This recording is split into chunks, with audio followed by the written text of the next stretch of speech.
유튜브 시청하시는 분들 안녕하세요.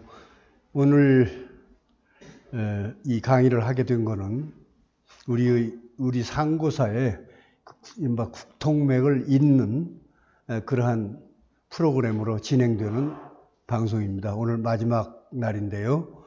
이 모임을 갖게 해준 국조승모회 관계자 여러분께 감사를 드립니다. 오늘 제가 말씀드릴 내용은 지금까지 해온 여러분들의 강의 내용이 단군조선에 관한 거였거든요. 근데 단군조선 이후 역사로 넘어가는 과정에 그 고리가 있어요. 그 단군조선 이후 역사로 넘어가는 고리가 지금 우리 역사에서는 다뤄지질 않고 있습니다. 그래서 그 고리에 대한 이야기를 하는 겁니다. 여기 그림에 나와 있는 이 고리 형태로 되어 있는 것이 붉은 색깔로 나와 있는 부분이 북부여라는 나라입니다. 환국, 배달, 조선을 우리가 삼성조 시대라고 그래요. 환인, 환웅, 단군. 이 삼성조 시대가 지나고 다음에 우리가 흔히 잘 알고 있는 고구려 신라 백제 이런 삼국시대, 열국시대로 가는 과정에 가운데 한 나라가 이 북부여라고 하는 나라가 엄연히 존재했고 중요한 후세 역사에 영향을 끼쳤는데도 불구하고 우리 역사에서 이를테면 사라졌습니다. 앞 역사와 뒷 역사의 이 그림에서 보듯이 붉은 고리가 없어져 버렸다. 그 고리가 어떻게 해야 연결될 것인지, 연결될 수 있는지 그 고리에 해당하는 북부여 얘기를 하는데 북부여의 역사의 하나하나를 얘기하는 것보다는 주로 고리의 강점을 두고 고리에 대한 얘기를 나눠보고자 합니다.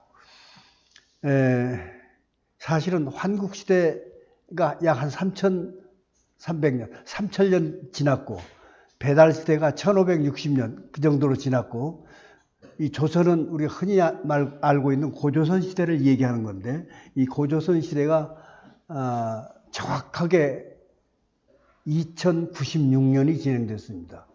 그러니까 이 앞에 지내온 이 역사만 하더라도 수천 년 아닙니까? 근데 그 역사를 이어받은 그 뒤의 역사가 어떻게 해서 갔는가? 이것이 없어졌어요. 없어진 그 고리에 대한 고리가 왜 없어졌는가? 이유, 그 없어진 고리는 어떤 역사였는가? 그런 얘기를 말씀드리겠고요. 아울러서 이러한 것을 이해하는 데는 여러분들은 오늘 몇 년도에 어떻게 되고 이런 연수를 하나하나 다 얘기하는 것보다는 그래야 귀에 잘 안 들려오기 때문에 이 강의를 듣는 여러분께서는 환단곡이라고 하는 책을 환국시대에서부터 단군시대까지의 역사의 실제 기록들을 아주 자상하게 원문대로 자상하게 적어놓은 이 환단곡이라고 하는 책을 한번 살펴보시기를 권유드립니다. 왜냐하면 그걸 읽는 하나의 계기를 오늘 삼자 그런 역사 강의로 들어주셨으면 좋겠어요. 그러니까 오늘 여기서 하는 강의로 삼성조 시대의 환국, 배달, 단구조선 시대 역사를 다 이해하기는 더우나 어렵고 어떻게 해서 북부여가 진행됐고 어떻게 해서 뒤로 넘어갔는가 이걸 하나하나 사건과 연도를 따지면서 얘기하기에는 너무나 시간이 짧은 시간이거든요. 그래서 대충 귀에 들어온 얘기들을 다시 되새기면서 그것을 다시 환기시키고 내 머릿속에 완전히 이렇게 기억되게 하기 위해서는 환단곡이라고 하는 기왕에 나와 있는 책, 아주 두껍게 되어 있는 책도 있고요. 그가 고사 얘기도 다 들어있습니다. 또 대중적으로 많이 읽힐 수 있는 약간 줄여서 나온 대중판 이런 환단곡이도 있고 그렇거든요. 시중에. 그런 책을 꼭 한번 이렇게 접근해서 살펴볼 수 있는 계기가 되도록 그렇게 말씀을 드립니다. 자, 그래서 여기 나와 있는 대로 조선은 고조선을 얘기하는 건데 고조선이라는 것은 옛고자 조선이거든요. 옛조선. 나라 이름에 고자를 쓸 리가 없잖아요. 그러니까 고조선은 정식 나라 이름이 아니었다. 정식 나라 이름 왕조 이름을 넣어서 단군조선 그렇게 부르는 것이 무난하지 않느냐. 그래서 저는 고조선, 단군조선을 다 얘기를 할지 모르겠습니다만은 여러분들은 단군조선이라고 하는 나라 이렇게 알아두셨으면 좋겠어요. 근데 모든 지금 중고등학교 교과서에 다 고조선으로 나와 있기 때문에 고조선이라는 것은 원칙적으로 하나의 나라 이름이 아니다라는 걸 꼭 기억을 해 두시기 바랍니다. 단군조선은 나라 이름, 단군조선이라는 말도요, 사실은 단군 왕검, 왕검은 그 벼슬 이름이에요. 그 다음에 단군인데, 단군이라고 하는 왕이 다스린, 단군이라고 칭하는 그 왕이 다스린 조선이 단군조선이다. 그러한 단군조선을 그렇게 기억을 해 두시는데, 그 나라 이름이 어떻게 기억하든, 옛날 우리가 소위 삼성조 시대의 옛 우리나라의 그런 기틀을 세웠던, 그래도 환국이나 배달보다는 이 단군조선 때부터 좀 기록이 세밀하게 더 나와 있거든요. 왕도 47분, 단군조선 단군왕건부터 47대 고열가 단군이라고 하는 분까지 하나의 말하면 단군 조선의 역사책이 단군 세기라고 이름을 붙였습니다. 세기란 말은 그때 왕조 때 있었던 일을 적어놓은 거예요. 중요한 일을. 그래서 단군 세기 47분의 단군왕검들의 역사를 비교적 자세하게 적혀서 지금 전해 내려오고 있습니다. 그것이 다 환단고기의 책 안에 있어요. 그것들을 여러분들이 쏙 살펴보실 기회를 꼭 갖길 바라고요. 근데 그 단군조선은 아까 2096년, 약 2096년, 약 2100년 동안이 왔습니다. 여러분들이 중고등학교 다닐 때 단군왕검이 언제 나라를 세웠느냐? 그것은 기원전 2333. 저는 그걸 23, 33 그렇게 배웠던 기억이 납니다. 23, 세3 2333년 기원전 BC 이렇게 시작된 단군 시대가 대체로 기원 후까지 오는 기원 전에 거의 끝납니다. 끝나는데 그 시간이 약 2096년 동안을 지나왔는데요. 그 기간 동안이 대개 3왕조로 이렇게 연결되어 있어요. 세 왕조. 그러니까 1대부터 21대 소태단군까지 1왕조 시대, 22대 색불로 단군부터 43대 물리단군 그럴 겁니다. 물리단군 때까지 제2왕조, 44대 구물단군 때부터 47대 고열가 단군 때까지 이 3왕조 시대를 통틀어서 우리가 단군조선 시대라 그렇게 얘기를 하거든요. 그 3왕조 시대 구물단군 때부터 그 고열가 44대부터 47대까지는 비교적 짧지요. 앞에 두 왕조대가 길었고요. 그래서 고열가 단군 시대가 끝나고 나서는 북부여라는 시대로 옵니다. 사실은 굳이 얘기한다면은 이 북부여가 있기 전에 물리단군 때, 구물단군 때, 이 삼왕조 시대부터 나라를 그때는 대내적으로는 대부여라 이렇게 칭했어요. 근데 대부여라는 이름이 공문하게 공식적으로 지금 되어 있지 않기 때문에 여기서 대부여 얘기는 안 하겠습니다. 그러나 그 조선조 삼왕조 시대는 대부여 시대였다. 그렇게 생각하시면 됩니다. 그리고 대부여 시대가 끝나면서 단군조선도 끝나고 그때 바로 북부여 시대로 간다 이랍니다. 근데 도대체 부여가 무엇이길래 이렇게 부여라는 이름이 자꾸 나라 이름이 가느냐 또 그런 의심도 들 수가 있겠어요. 그래서 부여는 사실은 제1왕조의 첫째 임금이셨던 단군왕검의 넷째 아들이 이름이 부여였어요. 둘째 아들은 어디 배설을 시켰는데 끝에 부여 아들한테 부여라고 하는 곳을 땅을 주어서 부여라고 명명하고 그것을 네가 제후로서 그 지방을 잘 관찰하고 거기서 다스리도록 그런 임명을 주고 부여란 칭호를 주었던 겁니다. 막내 아들한테. 근데 저도 참 그것이 이상할 정도로 그게 단군왕검 시대면 벌써 지금으로부터 거의 3000년 전쯤 될 텐데 왜 오늘날까지도 부여라는 이름이 그렇게 애용되어 왔을까? 그거 저도 모르겠어요. 아마도 첫 번째 단군왕검이 너무나 존경받는 삼성조 중에 단군이셨고 중요한 분이었고 그 아들이 바로 왕을 잇는 그런 후세 왕이 아니었기 때문에 따로 제후로 임명해서 그 땅을 주고 여기를 잘 하도록 한 그것이 대대로 내려오면서 그런 개국 그 상왕이신 단군왕검을 기념하는 것과 똑같은 기념으로 그 부여라는 이름을 애용해 왔지 않느냐 그런 짐작을 합니다. 저는 아마 그랬을 것 같아요. 그래서 오늘날도 충청남도에 부여라는 곳이 있잖아요. 그게 남사만의 마지막 부여입니다. 그게 부여가 우연히 그 지명이 부여가 아니라 부여라는 공주에서 백제가 말이죠. 공주에서 글로 도읍을 옮길 때 부여라는 도읍 성 이름을 지어가지고 부여성으로 옮기게 됐다. 그건 대단한 겁니다. 그렇게 오래도록 그 부여라는 이름을 애용되어 왔다. 이것을 꼭 기억을 해주셔야 될 것 같아요. 그래서 부여가 왜 무슨 부여 무슨 부여 내가 지금 부여라는 말을 많이 썼지만은 동부여, 서부여, 북부여, 갈사부여 뭐 이런 여러 이름으로 되어 있어요. 그런 것을 하나하나 다 얘기하려면 굉장히 깁니다. 그러니까 여러분들이 환단고기 책을 보셔야 돼요. 그걸 봐야 아 부여가 이렇구나 이런 거 알게 돼요.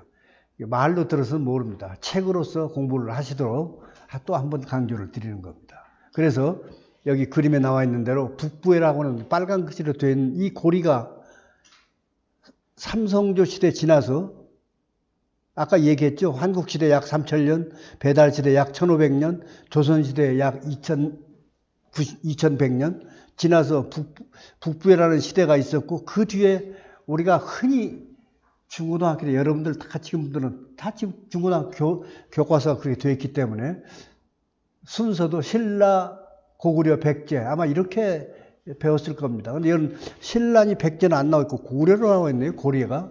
왜냐하면 북부여 단군조선에서 다음 열국시대로 갈 때는 고구려가 가장 먼저 생긴 나라인데 우리 역사가 그것도 잘못되어 있어요. 그래서 북부여 다음에는 생긴 나라가 바로 고구려 이렇게 되는 겁니다. 그러니까 그것도 다 환단고기의 기록을 가지고 또 확인하고 한번 하시기 바라요.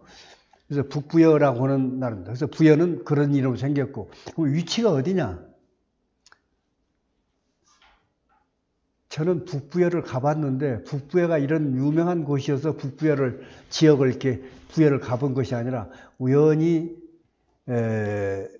송화강 넘어서 그 중국에 여행을 하면서 차 타고 가다 보니까 부여라는 간판이 보여요. 일로 가면 부여다 이거야. 부여가 여기가 있네? 그게 어떤 데를 한번 가보자 해서 가봤더니 과연 그게 넷째 아들인 단군왕 넷째 아들인 부여가 처음 제후로 돼 있던 데고 대부여의 도읍지기도 하고 나중에 결국은 그 근처가 다 해모수라고 하는 북부여를 창건한 해모수 그런 임금의 고향이 그 고리국이었는데 다 그쪽 지역입니다. 그 지역이에요. 송화강 주변에 그 부여 지역.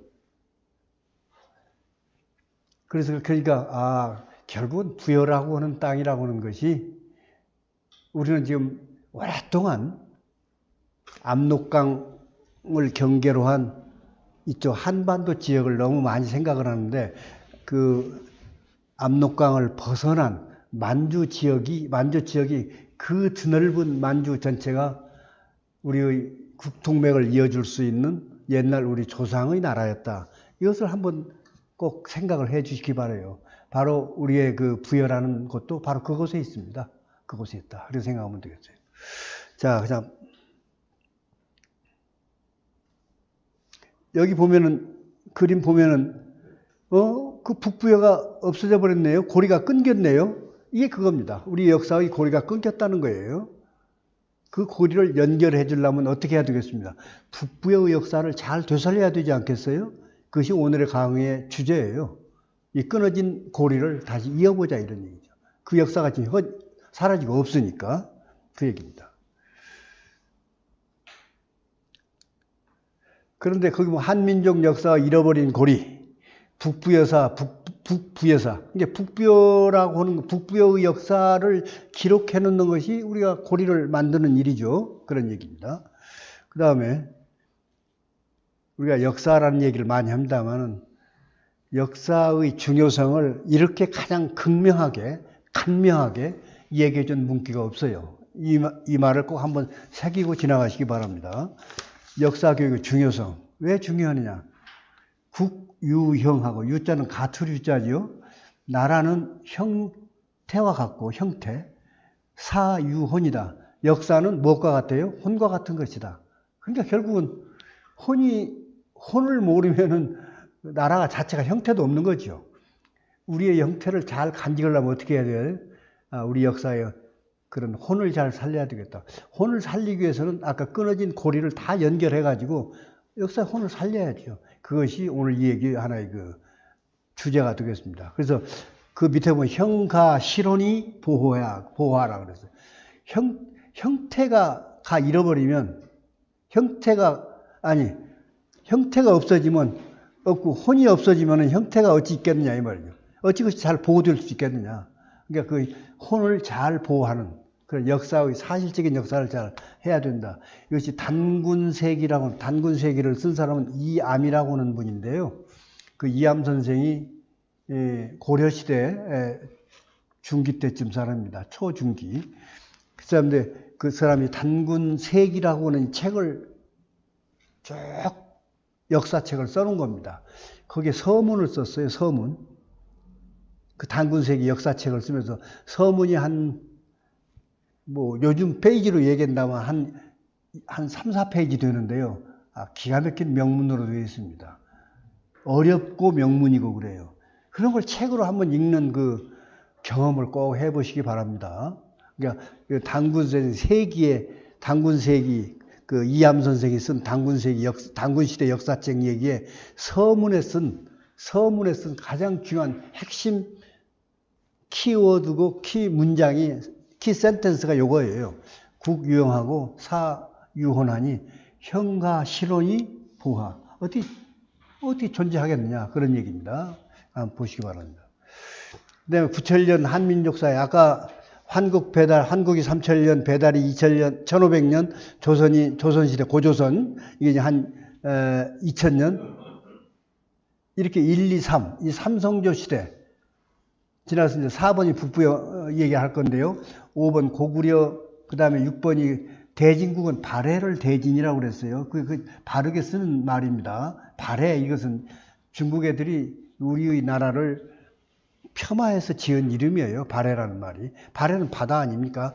그 만주에서 그 바로 움박 패이진 그 바다를 발해라고 그러거든요. 중국에서. 그래서 그 발해가에 있는 그냥 어떤 그 족속들의 삶의 터, 이런 정도 뜻이니까 이 대진국이라고 그랬어요. 발해를 이쪽 대조영 그쪽에서는. 그 다음에 대진국이고 통일신라.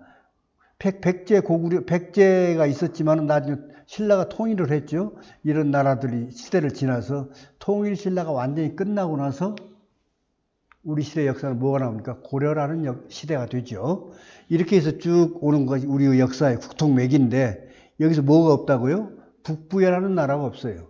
그리고 북부여라는 나라도 없고 고구려, 대진국, 통일신라 이 역사책이 아주 사실하고 다르거나 약하게 그려졌거나 그렇습니다. 그러니까 이 가운데 또막 역사의 가운데 또막이 완전히 부실해 있어요. 우리 역사책에서. 이걸 제대로 공부하는 겁니다. 이걸 제대로 공부하는 첫 단계가 뭐예요? 환단고기를 꼼꼼하게 읽어보는 일이에요. 환단고기. 환단고기는 여기 환국시대에서 배달시대를 지나서 단국시대까지의 역사 기록들을 그 시대를 환단이라고 하는데 그 환단시대의 기록들을 잘 기록해 놓은 옛 기록들이 환단고기입니다. 먹는 고기가 아니에요. 그러니까 여러분들 그 환단고기를 꼭 읽어보시기 바랍니다. 근데 그러면 환단고기에서 북부여사 정말 알 수 없는 이 북부여사를 기록한 그 사람이 참 기특하죠. 지금 생각해보면 대단하고 존경해 마지 않는 분이 있어요. 그분이 원 이름은 범장인데 범장. 범장 선생인데, 뒤에 나옵니다. 범장 선생인데, 보통은 범세동으로 나중에 알려져 왔습니다. 아마도 고려와 조선시대는 혁명에 의해서 나라가 바뀌어졌잖아요. 이런 과정에서 이런 사람들은 다 고려 왕국에 충성을 했던 사람들인데, 갑자기 막 그 20조선 혁명을 나서 하니까 그 어떤 국채에 대한 찬반이 상당히 반대 찬성이 있었을 거 아닙니까? 그래서 이런 사람들이 자기 이름을 감추고 막 하던 시대. 그래서 범장도 범세동으로 쭉 되어 있는 걸로, 그 책을 읽진 않았는데 그런 것 같아요. 제 생각에. 그런 생각을 가지고 한번 보세요. 그래서 고려말 북부여기를 쓴 사람은 범장 선생이 있었다. 근데 두문동의 72인의 그런 소위 말하면 나라를 생각하고 학자고, 그런 분들이 끼리끼리 모여서 담론하고 놀았던 그런 시절이 있었는데, 그때 한 72명이 모였다고 그럽니다. 그 중에 한 사람인 범장 선생이 있었다. 그것만 알고 지나가면 되겠습니다. 그 다음에 한민족사 잃어버린 고리 북부에, 아까 여러 번 얘기했으니까 그만하고요. 부여사를 찾는 날이 곧 역사 광복이다. 우리나라는 일제 식민지 생활을 쭉 했고, 일제에 묻혀 있다가 광복을 했죠. 1945년. 그것도 히틀러가 일으킨 전쟁, 히틀러가 죽어버린 전쟁의 종말, 이런 그 덕으로 우리가 광복을 했어요. 우리가 잘나서 광복한 거 아닙니다. 근데 나라는 광복을 했어요. 근데 역사는 아직 광복을 안 했다. 옛날 우리의 역사를 그대로 찾을 수 없다. 그래서 부여사를 찾는 것, 이것이 역사를 광복하는 첫걸음이 될 것이다. 남이 얘기를 하는 겁니다. 참고해 주시기 바라고요. 그 다음에 삼왕조로 전개된 단군조서, 거기 나와 있죠? 아까 한 말입니다. 그 하얼빈 시대라고 하는 거예요. 그 하얼빈이 바로 부여에서 한 300km 위로 올라가면 하얼빈 도시가 있어요. 하얼빈 도시의 한 200~300km 아래쪽에 부여라고 하는 조그만 도시가 지금도 있어요. 지금도. 이게 길림 장춘에서 내가 차를 타고 쭉 하얼빈을 가는데, 그 부여라는 간판이 지금 보이더라고요. 부여. 오늘날도 부여로 부르는 거예요. 조그마한 동네 지나지 않지만. 그래서 거기를 가봤는데 우리가 찾고자 하는 부여의 흔적은 없고, 이제 오늘날 내가 부여 역사를 좀 더 읽었으니까 오늘날 가면 조금 보일 것 같아요. 근데 그 당시에 보이지도 않더라고요. 아무것도 없어요. 그러나 부여가 거기 있다는 것만 알아두시면 돼요. 거기서 아까 내가 그 삼왕조로 나누었다고 그랬어요. 1왕조가 단군왕조부터 언제까지? 21대 소태왕까지 약 1000년 동안. 그 다음에 2왕조 22대 색불루 단군 때부터 43대 물리단군 때까지가 860. 그때는 수도도 옮겼죠. 다 수도 옮겼어요. 장춘시대다. 오늘날 장춘이라는 곳 그 지역이 도읍했던 데고, 제3왕조는 대부여고 개원시대다. 개원이라는 게 제일 남쪽입니다. 제일 남쪽에 있는 188년 동안 이 역사도 지금 없어요. 단군시대로 그냥 들어가 버린 것이 없어요. 대부여라는 나라, 이런 역사 배운 적 없죠? 대부여, 북부여 이렇게 되어 있는데 없다. 그래서 이런 시대가 1, 2, 3 왕조 시대를 통틀어 우리는 지금 현재 단군시대다 이렇게 되어 있는 겁니다. 3왕조 시대로. 자, 그 다음에 이렇게 보면은 말이죠. 거기 단군조다가 있고 밑에는 당나라부터 보통 당나라, 우나라, 하나라, 상나라, 주나라, 춘추 전국 시대가 있고 진한 이렇게 되어 있는데, 중국 역사에 대한 공부도 같이 하지 않으면 우리 역사를 볼 수가 없어요. 적어도 상고 시대의 중국 역사는 꼭 같이 보셔야 우리 역사도 보입니다. 근데 당나라, 우나라, 하나라, 상나라를 이렇게 나란히 적은 게 저거 잘못 적은 거예요, 이게. 당나라 다음에 점점 우아래로 적어놨죠? 그것이 뭐냐면, 당은 하, 상하고는 좀 다르다, 이런 얘기죠. 당나라라고 하는 것은, 이것은 당효시대라고 하는 것은, 당나라 임금이 누구였습니까? 여러분들이 아는 당나라 임금이? 요임금, 순임금 그러지 않습니까? 이때는 정식 나라가 아니고 아마도 부족 국가 형태의 그 촌장 정도 되지 않았을까 싶습니다. 근데 당나라는 그 나라가 아니에요. 그것은 요임금, 순임금은 그때 이제 우임금부터가 정식 중국 역사에도 최초의 나라가 우임금이었다. 이렇게 나옵니다. 그래서 우나라, 하나라, 상나라. 아닙니다. 미안합니다. 우당이 그렇고, 우도 정역한 그 나라가 아니고, 하나라부터 정식 나라예요. 중국에서. 하나라부터. 그러니까 우나라는 순임금이고, 당나라는 요임금이고, 이것은 두 임금은 정식 국가의 이름이라고 볼 수가 없어요. 그래서 하나라가 우임금이 됐고, 그 다음에 상나라 탕임금이 됐고, 나중에 그 상나라가 좀 오래 갔죠. 그래서 주나라로 갔다. 그래서 하상주, 고대 삼국이 하상주인데, 보통 상을 옛날에는 은나라라고 그랬죠. 근데 상나라 수도가 은이었기 때문에 그냥 은나라 그랬지만 원래 나라는 상나라예요.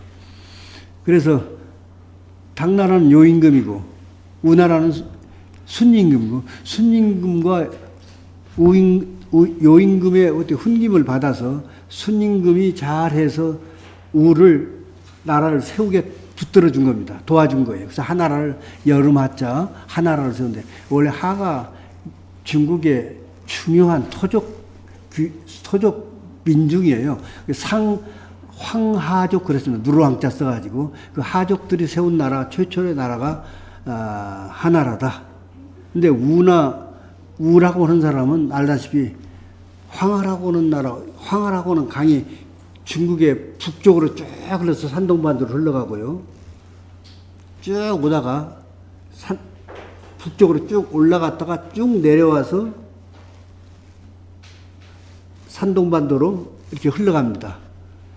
쭉 갔다 구비진대에서 대체로 이 중국의 그 문명시대가 개발됐다라는 걸 알 수가 있어요. 그런데 그 상나라가 그렇게 가고 난 뒤에 주나라가 전체를 통일하고 그러는데, 이제 우리하고 비교를 해보자 이 말입니다. 그럼 근세조선이라고는 단군조선은 근세조선이 아니라 단군조선은 도대체 어느 때냐? 여기 우가 생긴 것이 기원전 몇 년 됐느냐 그런 얘기 아닙니까? 저 일왕조 보세요. 2333년 아니까 BC. 그때 이미 그러니까 하나라, 상나라가 가장 오래된 나라인데도 불구하고 그거보다 우리가 먼저 됐죠, 나라가. 그걸 알 수가 있어요. 그러니까 그 우라는 사람이 황하의 그 치수를 잘해서 순임금이 왕을 시켰다는 거 아닙니까? 우나를. 근데 그 우를 임금을 시킨 그 순임금이 결국은 우나라를 세우는데 혁혁한 업적을 낸 거죠. 근데 그것이 치수하고 관계되어 있는데, 그 우임금이 우리의 단군 조선 때 왕한테 그 치수 방법을 배웠다는 겁니다. 그 기록이 있어요. 그러니까 단군 조선이 여기 중국의 고대보다 더 먼저였다라는 것입니다. 근데 당나라, 우나라 앞에가 임금이 이제 여러 소위 삼왕오제 시절이 나오거든요.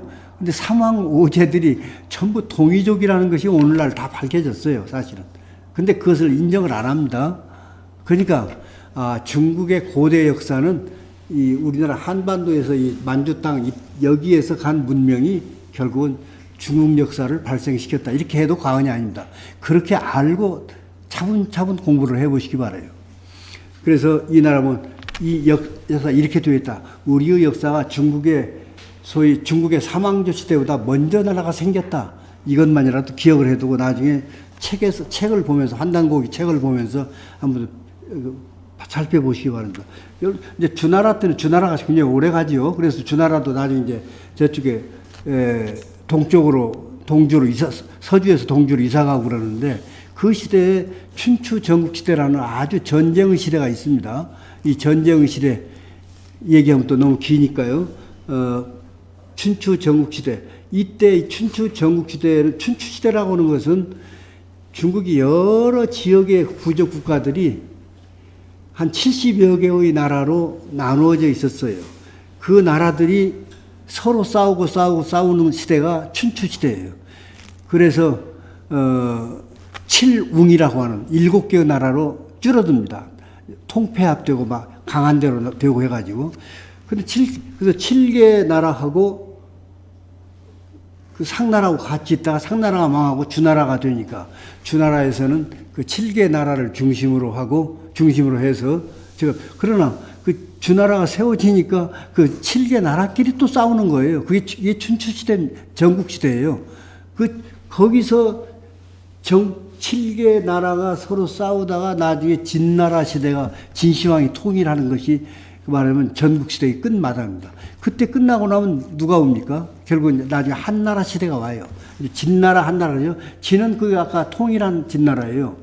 나중에 한나라 유방이라는 사람이 통일하고 윤나시가 와서 이때 그러니까 사마천의 사기라는 사람이 있어가지고 중국 역사를 새로 쓰는데 이때 다 이것이 악의적으로 조작됐다기보다는 그 사기도 훌륭한 책입니다. 그러나 일부러 잘못 적었거나 아니면 몰라서 잘못 적었거나 한 부분이 굉장히 많아요, 이 사기에.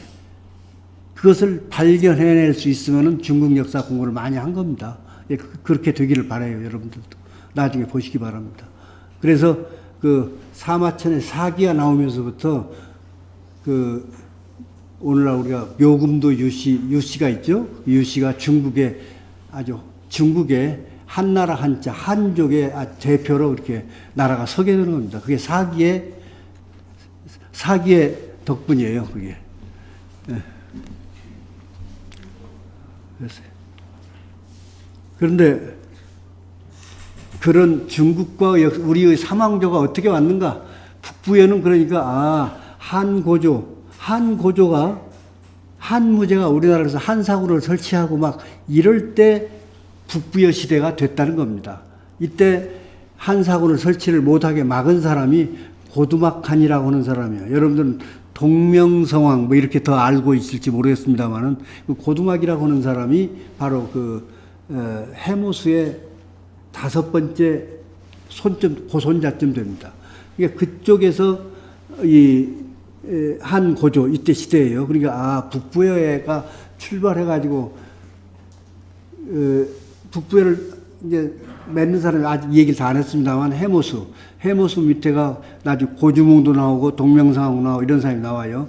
이런 때가 한나라 시대 초기였구나. 한나라 시대에 한나라 유방하고 항우하고 싸웠던 전쟁 얘기가 무슨 책입니까? 그런 시대가 바로 이때예요. 그러니까 우리의 단군 시대, 북부의 역사 시대가 얼마나 오래된 역사인가를 미루어 짐작을 해 보시기 바랍니다. 자, 그냥 해모수 얘기가 나옵니다. 그런데 아까 구물당군이 44대 왕이고 구물당군 다음에 45대, 46대, 47대 마지막 왕이 고열과 당군인데 고열과 당군이 실제로 이황조 시대 때 그 성씨 사람들은 아니잖아요. 제가 나이도 많고 그러니까 내가 이제 다른 사람 왕을 시킬 게 아니라 내가 산에 올라가서 나도 수양이나 하고 책이나 읽고 그렇게 살란다.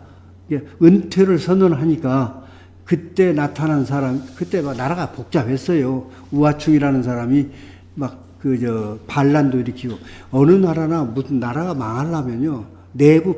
외적도 쳐들어오지만 내부 반란이 일어나요. 내부 반란이 막 일어나가지고 그렇게 있을 텐데 고열과 당군도 내가 그만둘란다 하니까 그때 이렇게 돼서 나라가 망하면 안 되겠구나 이런 생각을 한 그런 애국지사가 하나 나타난 거예요. 그 사람이 해모수예요. 해모수. 그래서 그 해모수라는 사람이 근데 실제로 고열과 단군이 내가 가고 없으면은 다음 왕은 누구라는 것이 없으니까 내가 없을 때 오가라고 하는 5 단체 그룹 대표들이 상의해서 나라를 하야하도록 그런 명을 했다고 그래요. 오가라고 하는 게 그 짐승들 이름입니다. 개, 돼지, 말, 닭, 개, 돼지, 말, 닭. 또 하나가 뭔지 모르겠다 이 얘기. 그래서 이 오가들 대표들 그 오가들이라고 집가자를 써가지고 5개의 가문들이 그 대표들끼리 모여서 상의해서 해라. 이렇게 하고 하는데 그 해모수가 나타나서 그걸 자기가 혼자 독단적으로 하지 않고 여러 사람과 상의해서 하는 정치를 공화정이라고 그래요. 공화정. 한 가지 공자, 평화라고 화자에다가 공화정. 그 공화정을 실시한 겁니다. 해모수가 나와서. 5 가문들의 대표를 가지고. 그걸 한 6년 동안 했어요. 하다가 이제 아주 쉽게 얘기하면 여러분들 그동안 참 수고했는데 이제는 여러분들 다 들어가라. 내가 혼자 할란다. 해서 해모수가 왕을 선포하면서 나라 이름을 북부여다 이렇게 선포를 했어요. 선포를 했어요. 그게 북부여라는 나라입니다. 이미 이제 단군 조선이라는 말이 없어졌어요. 해모수가 등장해서 오가 그 공화정을 끝나고 나면서 하는 것이. 그래서 그 단군, 이 새로운 시대가 된 겁니다. 북부여라는 시대가 됐다. 그래서 그 읽어보면 고조선의 제3왕조 시대인 대부여의 강역 중에서, 대부여 아까 44대 구물 때부터 대부여라고 했다고 그러지 않았어요? 강역 중에서 북녘 땅 만주를 중심으로 나라를 열었기 때문에 대자를, 옛날 있어왔던 부여는 부여고 대자를 붙여가지고 대부여로 했는데, 이제 그 대부여의 북쪽이니까 북자로 바꾸어 북부여라 했다. 이것은 망해가던 대부여의 정통성. 대부여라고 하는 것은 고조선의 일부분이니까 마지막에 정통을 계승하여 한민족의 새 시대를 열겠다. 이런 생각을 가진 해모수 단군의 의지의 표명. 이렇게 해서 드디어 북부여라는 나라가 선포가 된 겁니다. 이것이 실제로 임술년이라고 그러는데, 임술년. 그 기원전 239년이라고 그래요. 239년. 기원전 239년. 그런가? 이제 잠깐만, 예. 대충 뭐 날짜를 잠깐 혼동할 수도 있는데, 그 임술년이라고 그러는데, 삼국사기에는 그 임술년하고 나중에 고주몽이 나라를 세울 때쯤 된 임술년이 그냥 헛 59년, 기원전 59년. 그때도 임술년이에요. 임술년이라는 걸 보고 기원전 239년의 임술년하고 또 기원전 59년의 임술년하고 180년 차이가 납니다. 180년. 그러니까 육갑자로 보면 3번 차이 나잖아요. 똑같은 임술년인데 그 임술년으로 하다 보니까 삼국유사의 기록이 그렇게 되어 있어요. 그러니까 180년을 빡 빼버린 거예요. 삼국유사에. 그러니까 임술년이라고 표지만 해놓고. 그러니까 빼버린 180년 안에 들어있던 북부의 나라가 없어진 거예요. 역사가. 없어진 참 그 계기가 그렇게 됐어요. 그렇게 이해를 해 두시기 바랍니다. 빨리빨리 해야 되는데. 아까 이것은 범세동, 범장, 북부여 역사를 최초로 기록한 사람이 원래 나주 범씨예요. 금성 범씨. 근데 여기 광주에 있는 생룡에 있는 범씨들 집안입니다. 이 집안 선조가. 그래서 그 범세동 선생 묘가 바로 생룡에 있어요. 여기서 범세동 선생 묘가 바로 지금 광주권입니다. 광주권에 있습니다. 범세동 선생 묘 설명도 지나가고요. 범세동 선생에 관련된 그 범세동 선생 이 호가 복애거든요. 복애 범선생 복룡사 한 건데 놔두고요. 그래서 북부여기라고 하는 것을 이 범장 선생이 썼어요. 이 사람이 고려 공민왕 시대 그 연간의 사람입니다. 공민왕 시대 연간에. 그래서 조선 시대까지 걸쳐서 산 사람이에요. 근데 죄인처럼 살았기 때문에 그 이후로는 이 북부여기도 몰래 숨어서 그때 북부여기라든가 삼성 환국 단군세기 이런 거 쓴 사람들은 그냥 가면 사형당한 시대예요. 그때가. 그래서 모든 그런 책들이 중국 역사를 거역하는 거기 때문에 재평할 때라. 그래서 이 북부여기를 쓴 뒤로는 이 사람들이 숨어 살았어요, 거의. 그래서 뜬구름 잡는 식으로 막연했던 해모수, 고두막한 고주몽의 관계, 또 정통도가 사서에 대한 불신과 북부여사의 상실 때문에 사맥이 단절됨으로써 잘못 알고 있었던 한민족 고대사의 주요 문제점이 북부여기에서 처음으로 명백히 밝혀져가지고 오늘날 한단고기 안에 실려있는 번역도 잘 돼 있어요. 실려있는 그 북부여기를 읽어보면은 북부의 역사가 이렇게 왔네? 금방 알 수 있어요. 여기서 강의 수백 번 듣는 것보다 그 책 한번 보는 게 나아요. 그러니까 꼭 한단고기의 북부여기를 찾아서 읽으시기 바랍니다. 그 환단고기 역주본 203쪽에 있다고 하잖아요. 그게. 자, 북부해라고는 위치는 되게 한 182년 동안 지탱해 왔지만은 한반도가 있고 그 압록강 넘어서 만주 벌판. 근데 삼환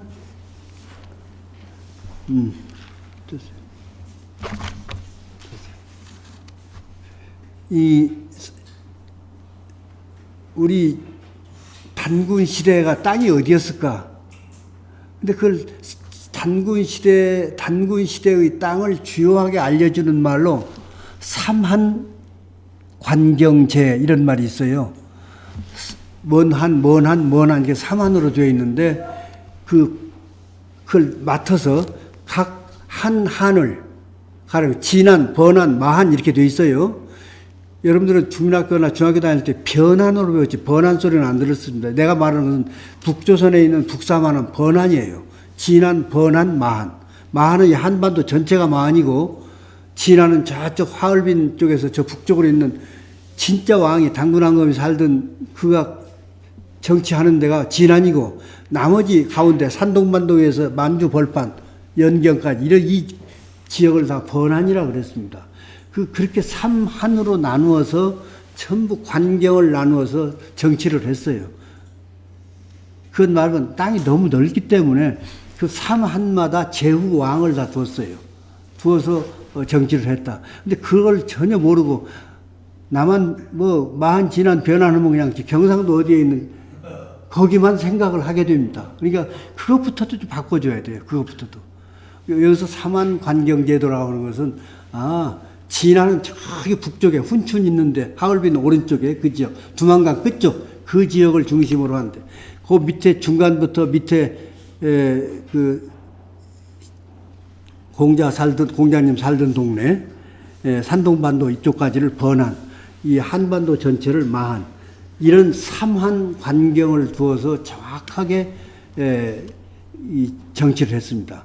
거기서 소위 저울추 얘기도 나와요. 그 고대 기록에 저 위쪽 저울추의 맨 위 저울판, 저울대 이렇게 삼한이 그렇게 균형을 이루도록 저울대처럼 해서 살았다. 그 삼한 관경을 각각 왕이 다스리는 걸 그 다스리는 왕을 다스린 것이 진왕의 진국의 진안의 왕 진짜 왕이고 단군이고 나머지는 왕을 두었다. 그러니까 그걸 전혀 이해를 못하고 있습니다. 보통 사람들이. 삼한 관경제를 해야 돼요. 북부의 땅이 이랬었다라는 것이고요. 근데 지금까지 얘기한 것 중에서 가장 여러분들이 앞으로 이 부분을 기억을 해둬야 돼요. 이게 족보예요, 족보. 이게 북부여입니다. 맨 위에 일세가 해목수가 나와 있죠? 이게 전기 북부여, 후기 북부여 이렇게 되어 있어요. 근데 전기 북부여 1, 2, 3, 4세들은 같은 아들, 손자, 증손자고 그 5세, 6세는 혈통이 같은지 정확한 한 혈통인지 그 증명할 바가 없어요. 그런데 5세부터 이게 동명성왕으로 알고 있는 고두막한이에요. 5세가 여기에 5세가 그다음에 6세가 고무서 고두막한의 아들입니다. 6세가 고두막한 아들이야. 그래서 후기 부여까지 북부여는 1세부터 몇 세까지 왕이 갔습니까? 6세까지 갔어요. 나중에 고주몽이 7세로 잠깐 등극을 하게 합니다. 고주몽이 다 죽은 뒤에 이게 고주몽이 7세로 갔다가 고구려를 세우게 돼요. 고주몽이라는 사람은 북부여의 막내둥이였다가 일테면은 고구려를 세운 사람이구나. 이렇게라도 우선 들어두는 게 좋겠습니다. 그런데 가장 중요한 것이 그 5세 해모수의 아들이 그렇게 갔고, 이제 둘째 아들은 밑으로 왔어요. 밑에하러. 해모수 밑으로 오면은 고진이라는 사람이 있죠. 그것은 둘째 아들이에요. 말하자면 2세 모수리의 동생이다. 이렇게 생각하시면 됩니다. 고진. 근데 고진의 아들이 중요한 게 있는데 기록에 남아있질 않아요. 이 사람이. 어떻게 돼 있는지. 이게 화살표로 해놨어요. 몰라요. 고진의 아들이 있는데, 고진의 아들의 아들이 고모수라는 사람이 있어. 보통 이름으로서는 불리지라고 불렀는데, 불리지. 근데 유화분이라고는 화백의 딸이 아주 이쁘고 아주 좋았던가 봐요. 이 고모수가 속칭 요즘 말로 잘 말로 달래고 꼬셔가지고 자기 마누라로 삼아서 하룻밤을 잤는지 열흘밤을 잤는지는 모르겠으나 하여튼 임신을 해서 낳은 아들이 고주몽이에요. 고주몽. 그러니까 고주몽은 혈통으로 봐서는 해모스의 고손자 정도 되죠. 해모스의 고손자예요. 해모스의 아들의 손자의 아들이니까 고손자지요. 고손자. 고주몽이 거기 나와 있습니다. 그런데 또 위로 봅시다. 고우루까지가 부여사가 연결되다가 고두막한이 나왔는데 고우루라고 하는 사람이 좀 쇠약해졌던 모양이야. 북부의 역사가.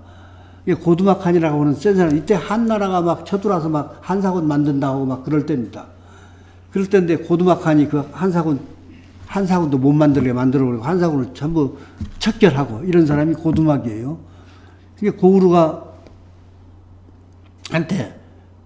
고우루가 이제 죽으니까 마지막 생명을 다하니까 그때 고두막한이 나타나서 그 아들이 고우루 집안한테 너희들은 이제 왕을 그만해라. 내가 할란다. 이렇게 했다는 거예요. 선언을 해버렸어요.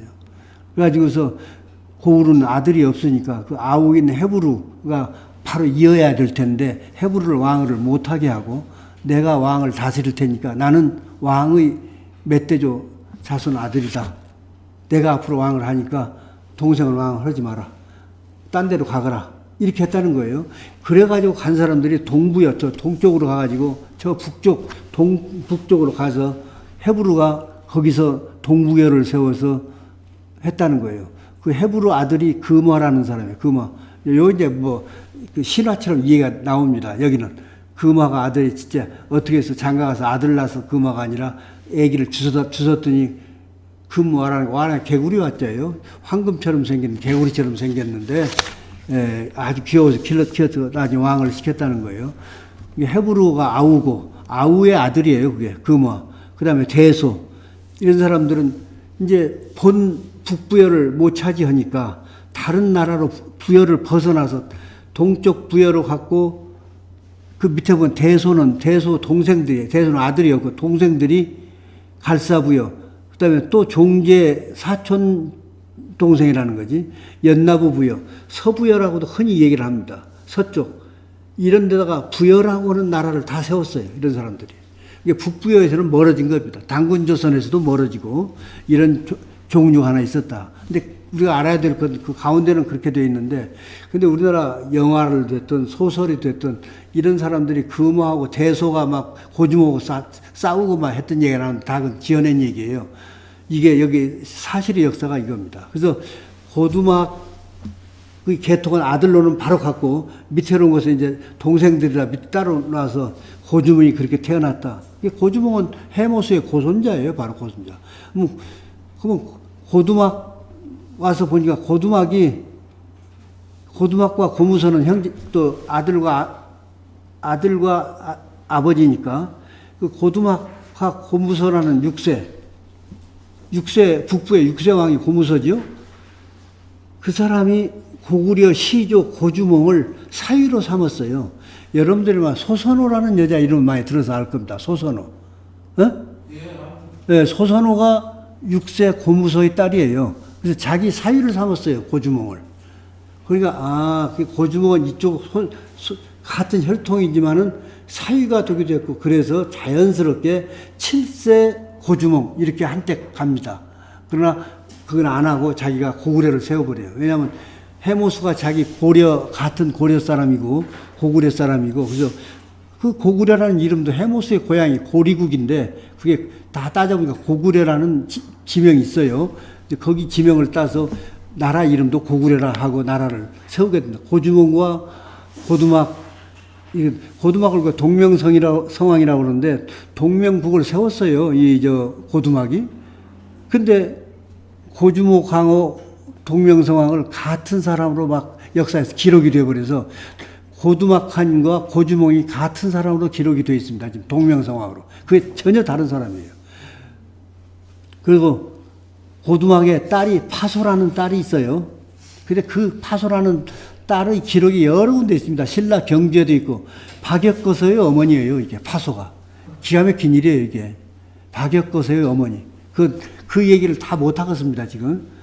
그래서 박역거세의 신라 시조가 박역거세가 신라 시조인데 그게 고두막한이 왜 할아버지다. 그래서 여러분들 역사적으로 상상이나 하겠습니까? 그걸 알고 나중에 쭉 보면 참 재밌어요, 이런 거는. 그래서 박역거세 얘기는 여러 기록에 나와 있는데 그게 틀림없어요. 그렇게 되고 고구려의 고주몽이 나중에 소선호하고 유학의 딸 하백의 딸하고 결혼도 해서 거기서 난 아들이 누굽니까? 예시 부인하고 해서 유리왕이에요. 이대왕 자기 아이. 그러나 자기 마누라로 정식으로 된 소선호에서 난 아들 비류하고 온조는 나중에 백제를 장관하는 사람이 된다. 이런 이 그림 안에 말이죠. 그 당시 그 고리의 역사가 딱 들어있어요. 아시겠죠? 이 고리를 지금 이 족보를 딱 머릿속에 넣고 이거를 내가 한관고의를 보더라도 이 족보를 파고 역사를 파악하면 되겠구나. 이거라도 기억을 해 두시고 갔으면 좋겠어요. 여기도 뭐 번안의 여기 보면은 진안 마한 번안에 대충 이런 위치가 있었다. 이런 거고요. 북부여라고 하는 나라가 이런 나라였다. 밑에 산동반도가 있고 저 위로 가면 쫙 그냥 이제 시베리아 벌판 쪽, 몽고 쪽이 나오는 거예요. 북부여가 이런 땅이었다. 이런 지도고요.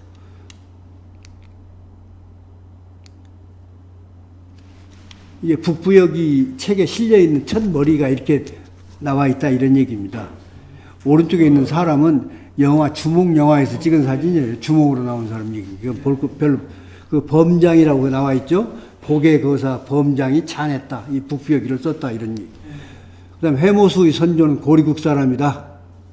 그래서 고리국 사람 단군세기에 다 실려 있어요. 그래서 고구려라는 이름도 그래서 생겼다. 이런 얘기고요.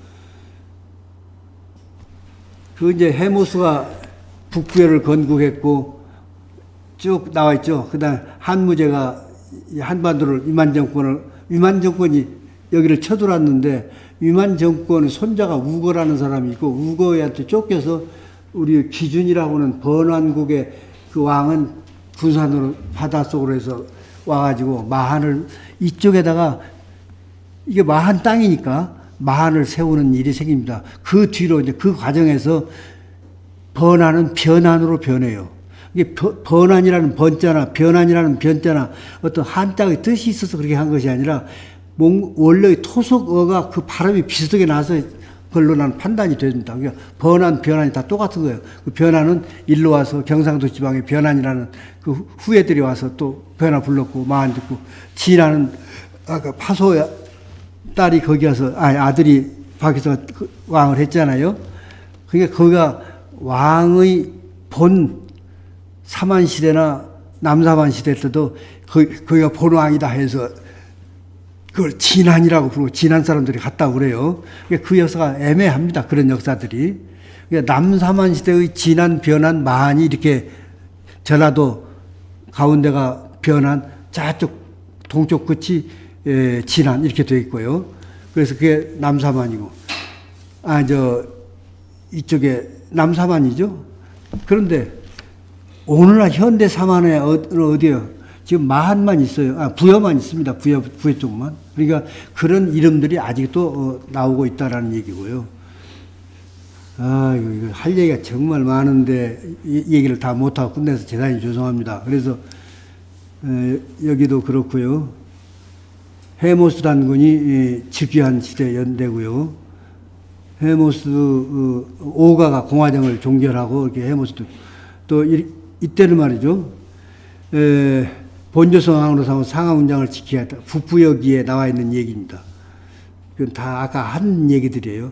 근데 한 가지만 얘기할게요. 여기서 오른쪽에 보면 최숭의 낙랑국이라고 있습니다. 최숭은 이쪽 사람이에요. 이쪽에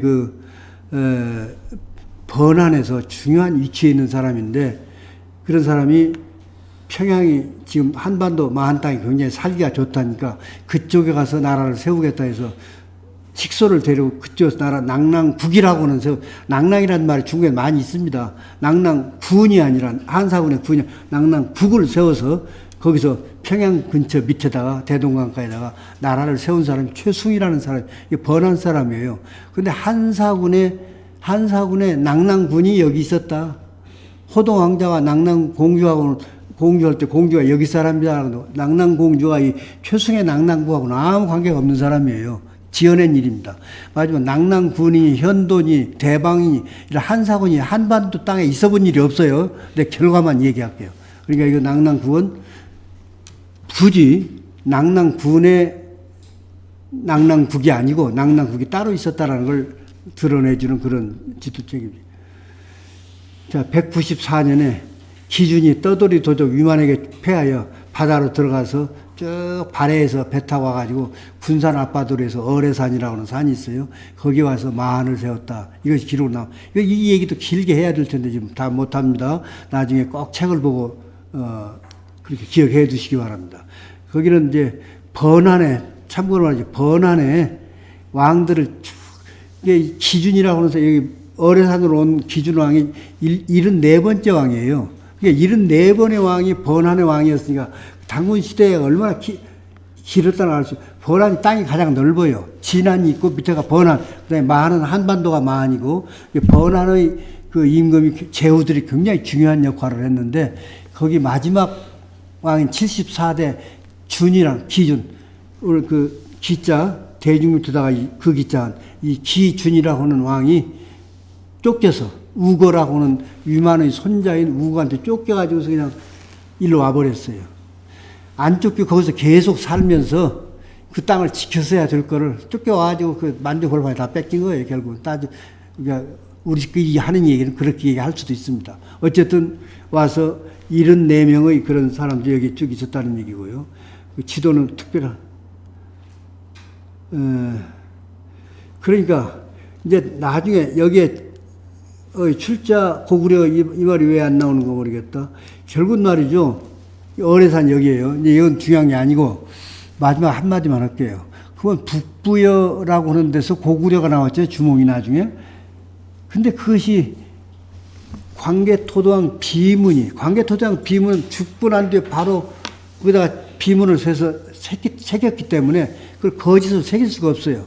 그 비문 안에 고구려는 고구려 시조니까 그 고구려 시조 중에 19대 왕인 그 광개토당이 죽은 비문에 장수왕이 그걸 했잖아요. 장수왕 20대 장수왕이 그 비문을 적고 역사를 쭉 적었는데 적은 규절 안에 고구려는 우리나라는 출자 북부여로부터 유래했다. 그렇게 딱 돼 있어요. 비문 안에.